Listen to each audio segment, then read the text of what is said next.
Hello, my dear viewers, my well wishers, my patrons, and those who regularly participate in my class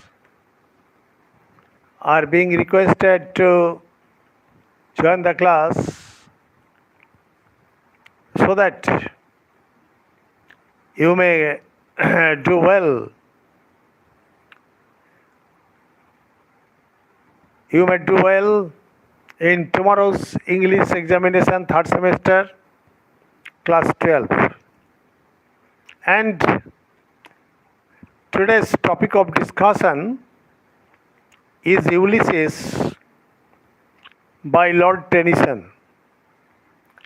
And you know that whatever I am saying, just follow me, because every word is very important for your examination, because you will have to face MCQ. However, let your friends be invited to participate,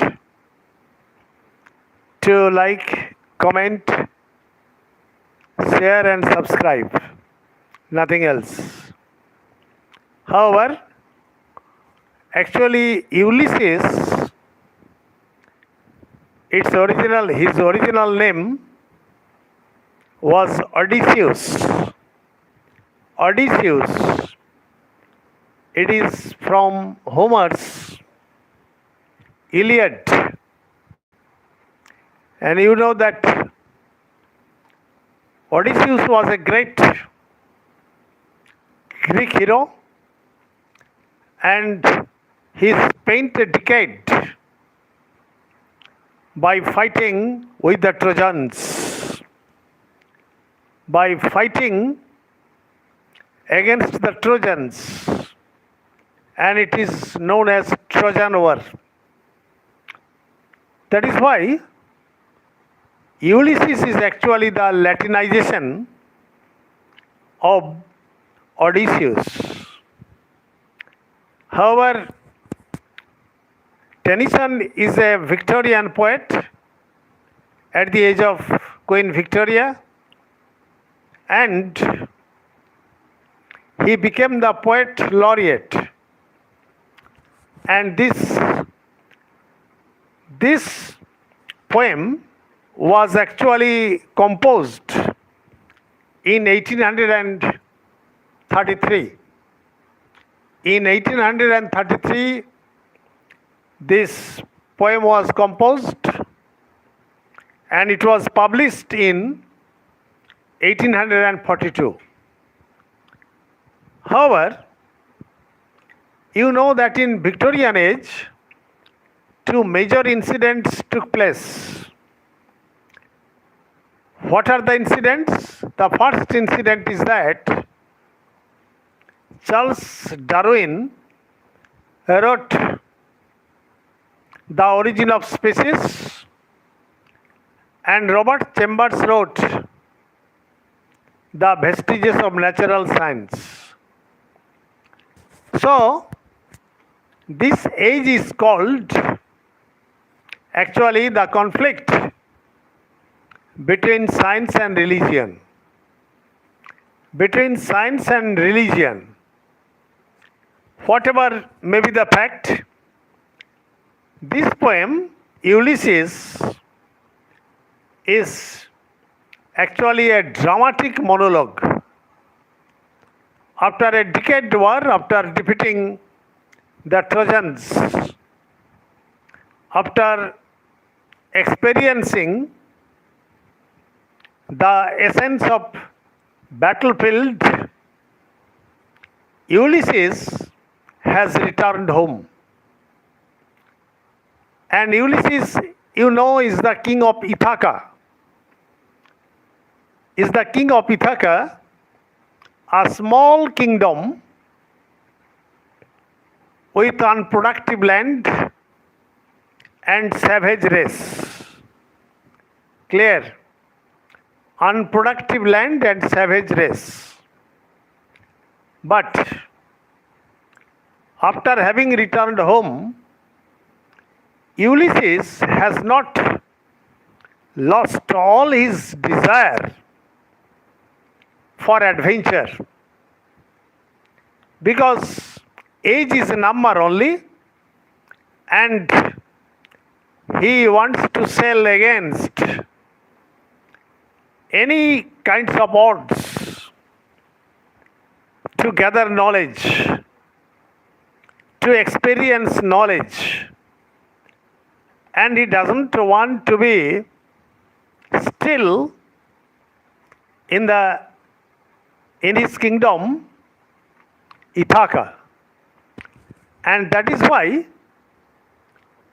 actually Lord Tennyson has reflected his own inner self in this poem. And he has chosen the Greek hero Ulysses.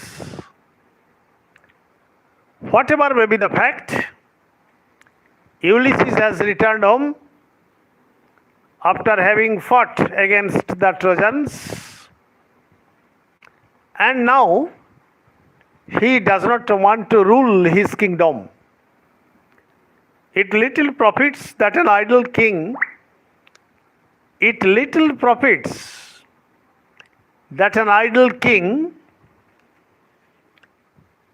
by this still hearth among these barren crags, matched with an aged wife, I mate and dole unequal laws unto a savage race. That means Ulysses thinks that it's a little benefit that he should rule his small kingdom Ithaca, and sitting by the still hearth. Hearth means oven or fireplace that keeps the room warm. It is burning still, and he does not want to spend his time idly by sitting by the side of the silent domestic hearth or fireplace. And among these barren crags, that means it is a mountainous region, it is a rough and tough land, it is an unproductive land, and that is why he does not want to spend the rest of his old age in his own kingdom, Ithaca. Just follow me and you will be able to answer all MCQs if you listen to me very attentively.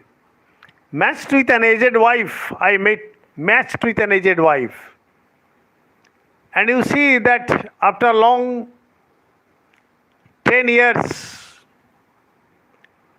Ulysses has found his wife old, and there is no romantic words between the old wife and a great warrior like Ulysses. So it is mismatching, and that is why he wants to leave his kingdom without spending his valuable days with his aged wife or old wife. I mate and dole unequal laws unto a savage race that hoard and slave and feed and know not me. It's a fine line.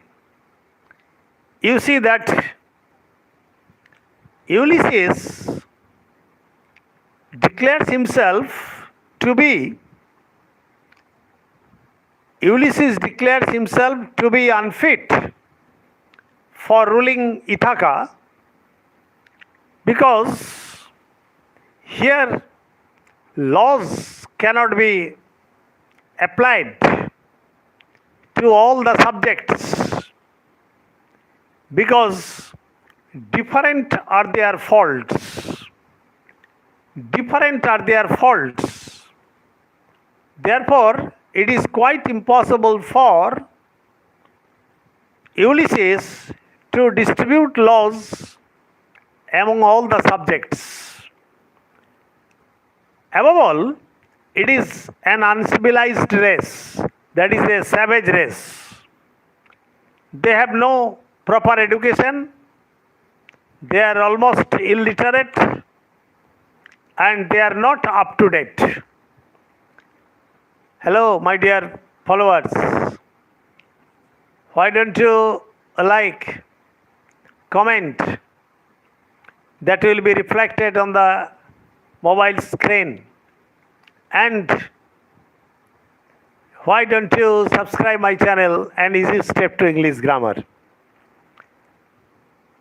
Unequal laws to a savage race that hoard and sleep, and the only function of the savage race of Ithaca is to just collect wealth, collect money, etc., collect food grains, just to eat and sleep and feed and know not me.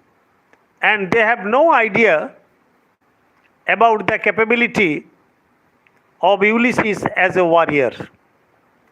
The savage race, the subjects, are quite unaware of Ulysses' capability of fighting in the war front, how Ulysses defeated with his tricks, with his intelligence, with his power, the Trojans.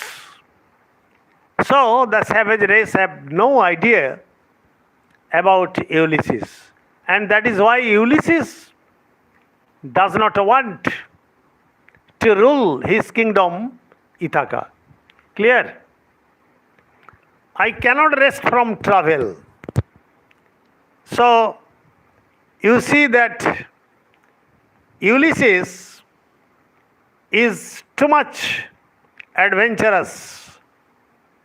He has a zeal for sailing about, experiencing more knowledge, experiencing much knowledge, traveling in the foreign countries, in the new countries, and that is why he wants to sail again or to travel again without resting in his kingdom, Ithaca. I will drink life to the lees. It is a very important line. I will drink life to the lees means I will enjoy life up to my satisfaction. I will enjoy life up to my satisfaction. So, I cannot sit here ruling the savage race, ruling the uncivilized race.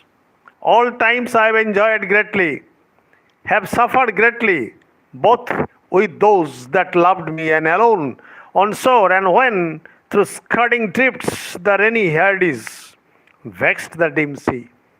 It's a long line.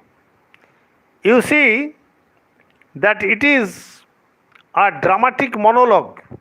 Mono means one or single, and log comes from logos.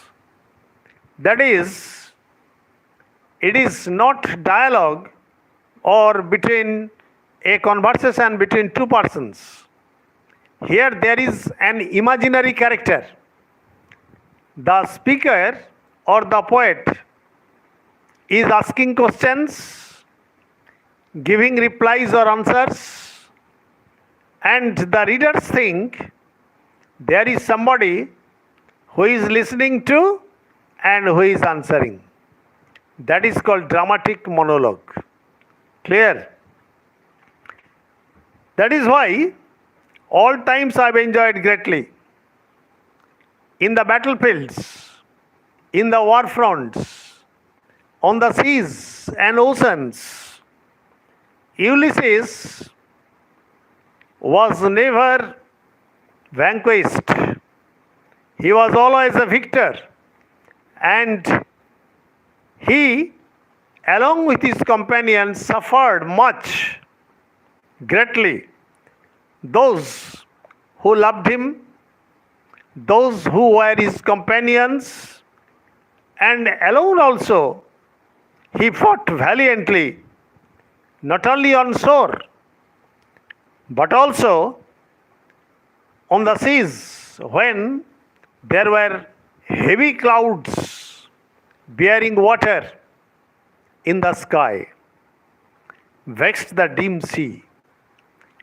I am become a name for always roaming with a hungry heart, much have I seen and known. Ulysses is too much egoistic. The character of Ulysses can be explained as he is too much egoistic. He agrees that he has become a name. Ulysses is a brand. Ulysses is a valiant soldier. That is why he says, I have become a name for always roaming with a hungry heart, always with neck out thirst for knowledge, for experience of other countries. He traveled from one country to another by fighting against his enemies. Much have I seen and known, and his experience is also vast. He has experienced, or he has gathered a vast experience. He has seen cities of men, manners, climates, councils, governments, myself not least.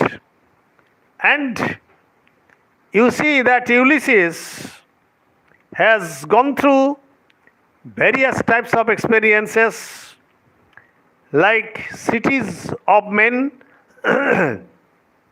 manners, people of different behaviors, food habits, climates, councils, that is, the councils of the governments, myself not least, and he himself was not least. He himself was also a great warrior, but honored them all. As he was a great warrior, as he was a great fighter, he honored all the other warriors, all the other fighters, and drunk delight battle with my peers. Peers means friends or companions. And he has also enjoyed the battle. There was no objection. There was no, and he was not frightened to fight against his enemies. So he always drunk delight of battle. That means he had enjoyed battle with his friends. Far on the ringing plains of windy Troy, Troy was tormented by the Greek warriors. I am a part of all that I have met. In all the wars, in all the battles, he became a part and parcel of that battle and war. Without him, it was quite impossible for the Greeks to win the battles.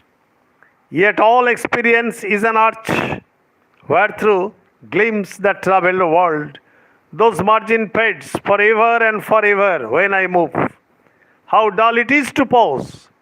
So after such a long experience, such a valiant fight, such a great wars and battles, it would be quite dull or monotonous for Ulysses to pause or to stop, to make an end. He doesn't want to make an end his adventurous life. His adventure, his adventure. None can stop his adventure. Even if he is in his old age cannot prevent him from sea voyage, from fighting against the enemies, from experiencing new ideas, from watching new people, their manners, their climates, etc. To rust and burn is not to sign in use. If a sword remains unused, it will get rust. So Ulysses, it is actually an example of metaphor. It is actually an example of metaphor because here there is a comparison, but the comparison is not explicit. It is implied. To rust and burn is not to sign in use. If the sword is not used in battlefield, it will get rust. And if Ulysses does not go out for adventure, for new experience, for new voyage, he will be useless. He will be useless. And his life will be meaningless. And though to breathe were life, when we breathe in and breathe out, when we exhale or inhale, we think that we are living. Life piled on life were all too little. So to gather or to live for a long time or to live for up to 100 years is nothing. It is not fruitful. Within the short span of life, if we can gather knowledge, gather experience, our life is fruitful and we are benefited. And of one to me little remains, but every hour is saved from that eternal silence. Here eternal silence is death. So when you are gathering or collecting every hour, snatching from death, that means you are living forever. Something more, a bringer of new things. And when you live, you can gather, you can collect new knowledge and while it were for some 3 sons to store. 3 sons, actually 60 years, and hold to myself and this great spirit yearning in desire to follow knowledge like a sinking star. Actually, Ulysses wants to follow knowledge and beyond the utmost bound of human thought. And now Ulysses actually wants to give his throne to his worthy son Telemachus. Telemachus is the worthy son. This is my son, mine own Telemachus. And there can be, or there may be, and there may be the 4 options. The name of Ulysses' son is Telemachus, and other 3 names can be said. So you will have to go through the poem very meticulously and attentively so that you can pick out the correct answer. To whom I leave the scepter and the isle. Scepter, that means the stick, the wooden stick, or the iron or metal stick. That is the symbol of the sovereignty of kingdom. That is the symbol of the sovereignty of kingdom. And he wants to live this scepter and at the same time the isle, that is the island, Ithaca. Well loved of me, discerning to fulfill this labor by slow prudence to make mild and rugged people through soft degrees. He has a good faith on Telemachus. He thinks that Telemachus, with his wisdom, with his knowledge, he will be able to rule Ithaca and the savage people very tactfully and very wisely. And that is why he wants to lift the rugged people on his hand through soft degrees. Subdue them to the useful and the good, most blameless is he. And he appreciates Telemachus that there is no blame against him. That is why Telemachus is the only effective ruler to rule Ithaca. Clear? Common duties descend not to fail.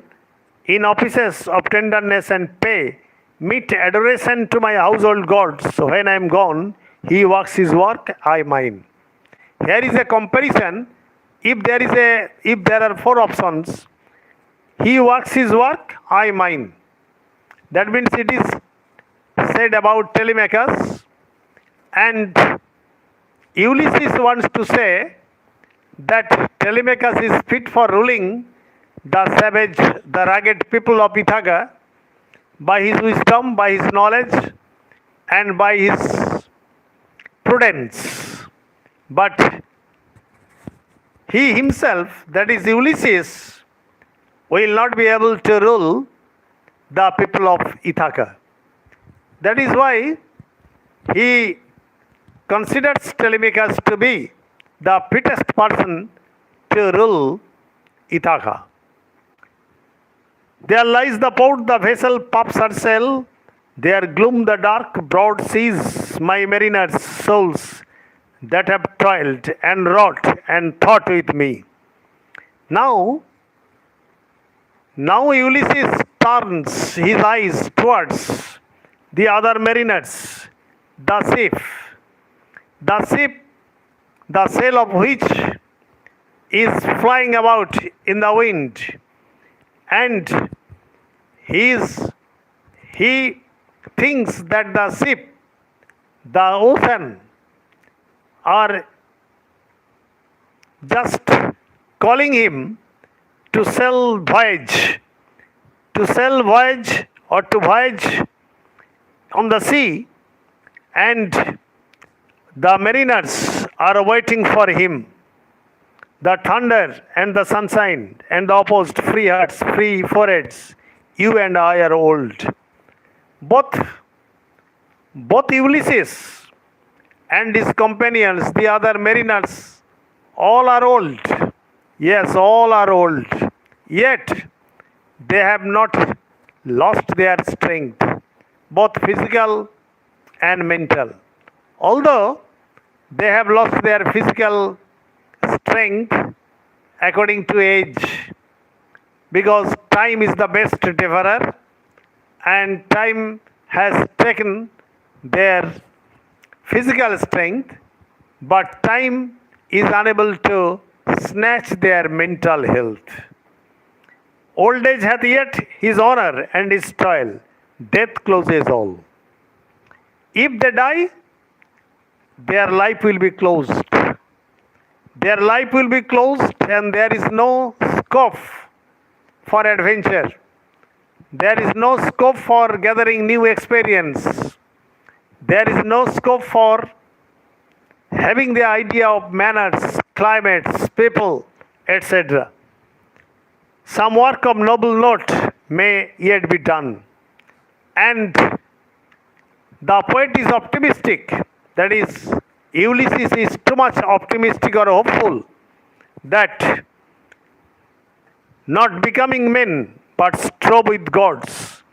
They are very much, the mariners, both mariners and Ulysses himself are really very much valiant. They are not unbecoming. They will strive against gods. The lights begin to twinkle from the rocks, from the hills at the distance. The lights are twinkling.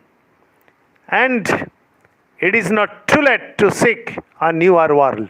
A grammar may be said, it is not too late to seek a newer world. That means it is not so late that a newer world cannot be sought.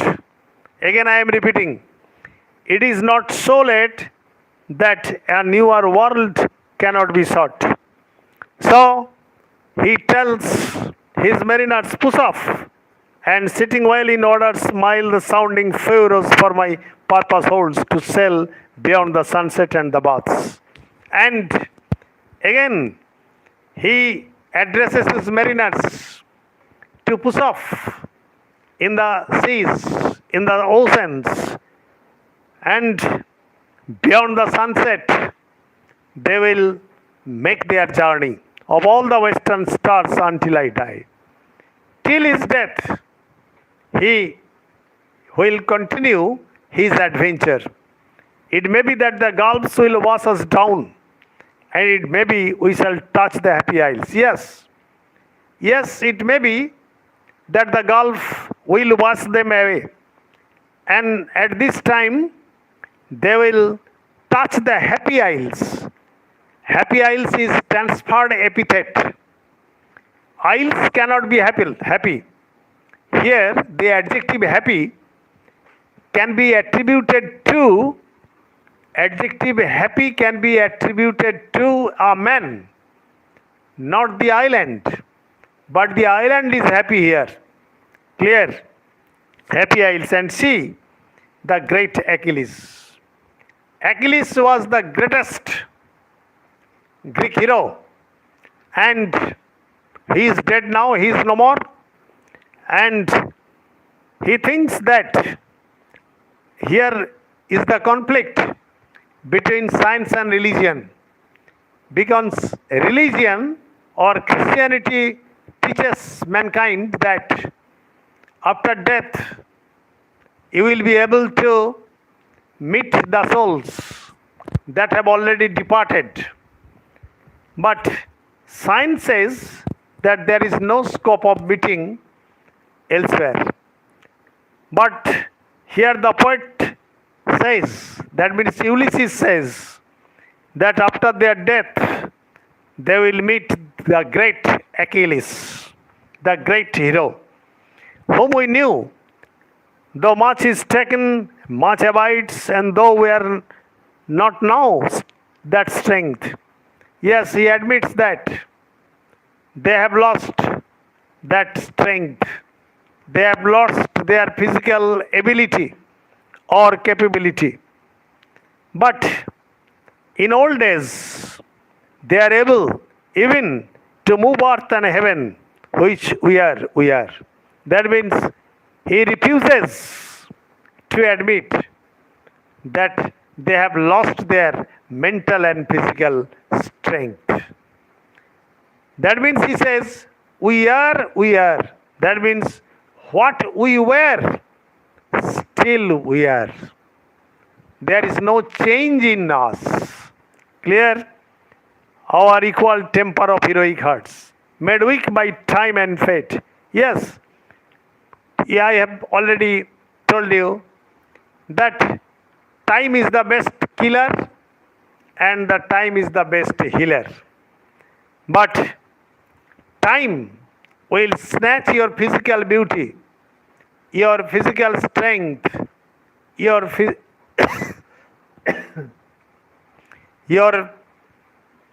mental strength. But Ulysses admits that he is or they are still strong in will to strive, to seek, to find, and not to yield. It is the moral, it is the legendary moral of Ulysses. The only motto, the only target, the only motto of Ulysses is to strive. That means is to strive, is to seek. That means to seek for new knowledge, new experience, new people, new countries, etc. And not to yield. That means not to surrender. This is the synopsis of the poem Ulysses. I have hurriedly completed the poem because tomorrow class 12 third semester examination is going to start, and that is why I have cleared their doubt about Ulysses. Thanking all of you. Good night. Stay safe, stay mellow. And if possible, please subscribe my channel, An Easy Step to English Grammar.